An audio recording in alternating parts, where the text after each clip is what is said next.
Olá, gente querida! Hoje é terça-feira, dia 3 de outubro. Hoje a igreja celebra a memória dos mártires do Rio Grande do Norte, os protomártires do Brasil. Os santos André de Soveral, Ambrósio Francisco Ferro, presbíteros, Mateus Moreira e os outros companheiros mártires.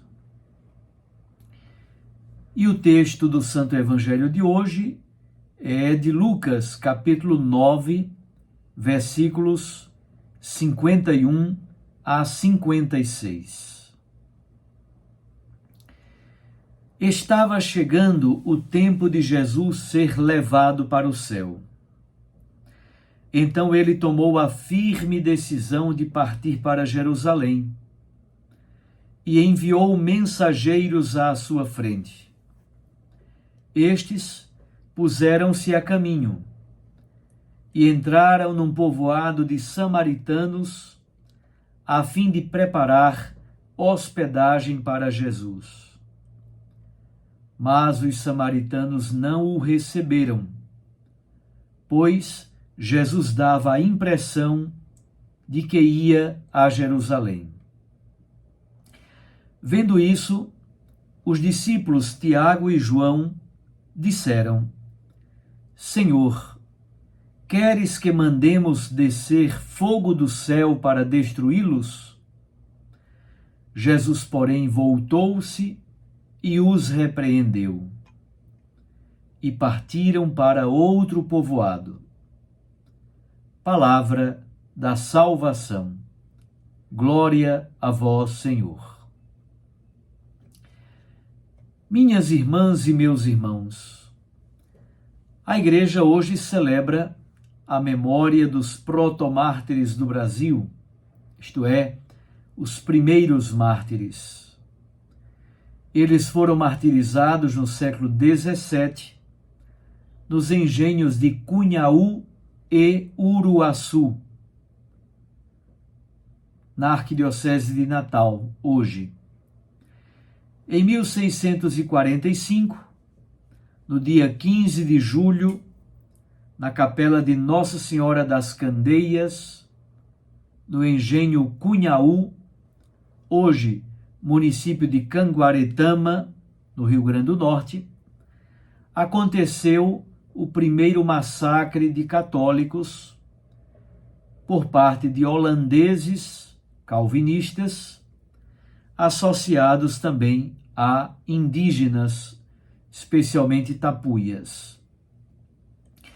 A ordem do massacre foi dada pelo comandante das tropas holandesas, um alemão chamado Jacob Rabi. Quando padre André de Soveral estava celebrando a Santa Missa, as portas da capela foram fechadas e todas as pessoas que estavam na missa foram dizimadas. O outro massacre, aquele de Uruaçu, no município de São Gonçalo do Amarante, aconteceu no dia 3 de outubro do mesmo ano, de 1645, também a mando de Jacob Rabi. O modo de proceder foi o mesmo. Porém, em Uruaçu, eles usaram de mais crueldade e de mais violência. Muitos tiveram a língua arrancada, braços e pernas decepados. Crianças foram partidas ao meio e degoladas. Em Uruaçu, o presidente da celebração, padre Ambrósio Francisco Ferro, foi muito torturado. Mateus Moreira, um leigo, teve o coração arrancado e morreu gritando: Louvado seja o Santíssimo Sacramento. Ele foi depois declarado patrono dos ministros extraordinários da comunhão eucarística. Das mais de 100 pessoas martirizadas nos 2 massacres, 30 foram identificadas e reconhecidas oficialmente pela Igreja.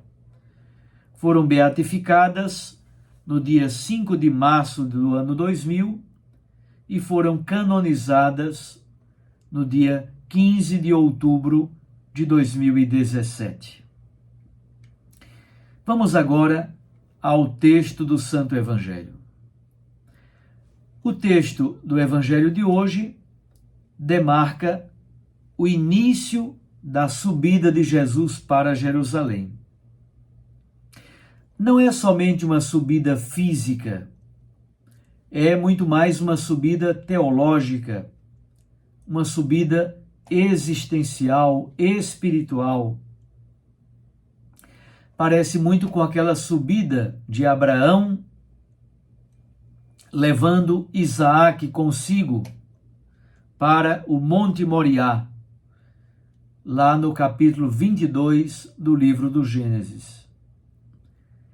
É interessante porque o evangelista São Lucas oferece 10 capítulos do seu evangelho para narrar esta subida para Jerusalém.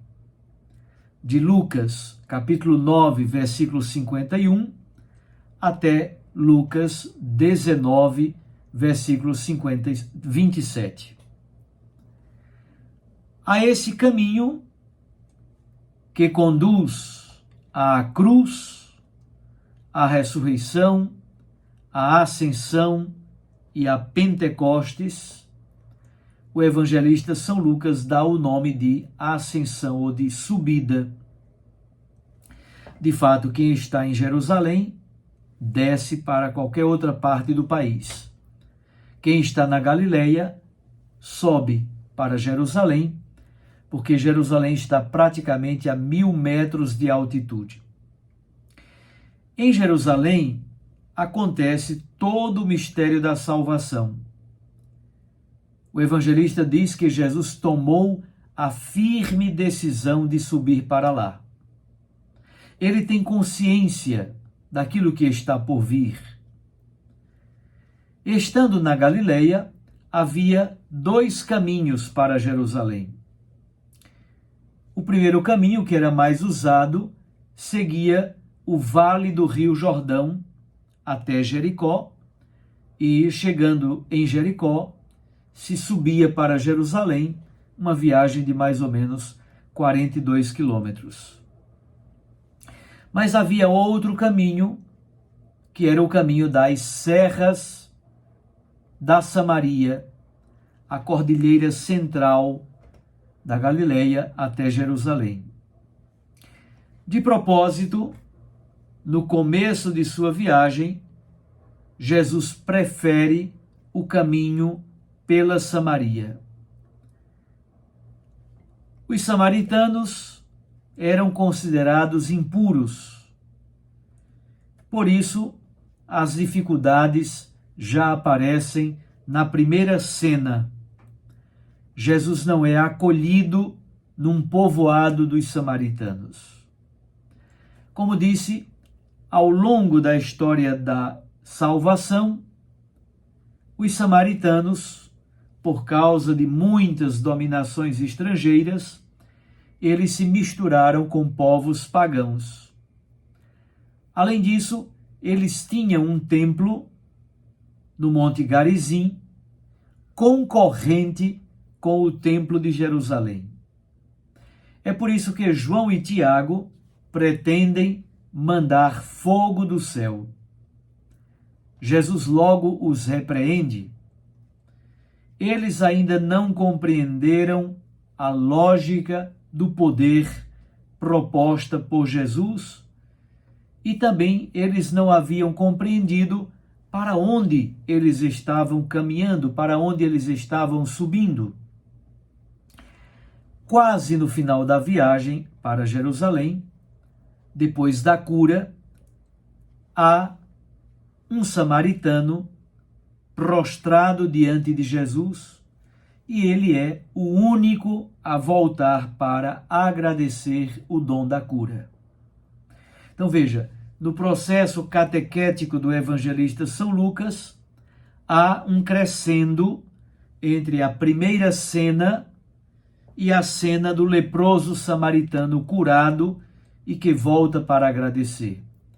Lucas 17, de 11 a 19. É interessante.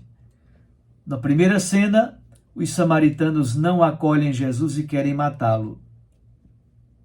Na última cena, antes de chegar a Jerusalém, um leproso samaritano que foi curado é o único que volta para agradecer a Jesus. Subamos então com Jesus a Jerusalém. Vamos acolhê-lo em nossa vida, acolher o dom da sua existência, o dom da vida entregue, esta subida que é muito mais do que uma subida física, é uma subida existencial e espiritual. Marchar com Cristo para o Calvário, para também nós doarmos no cotidiano da nossa existência a nossa vida. Um abraço a você, fique com Deus e com sua Mãe Maria Santíssima. Eu os abençoo, em nome do Pai, e do Filho, e do Espírito Santo. Amém. Até amanhã, se Deus nos permitir.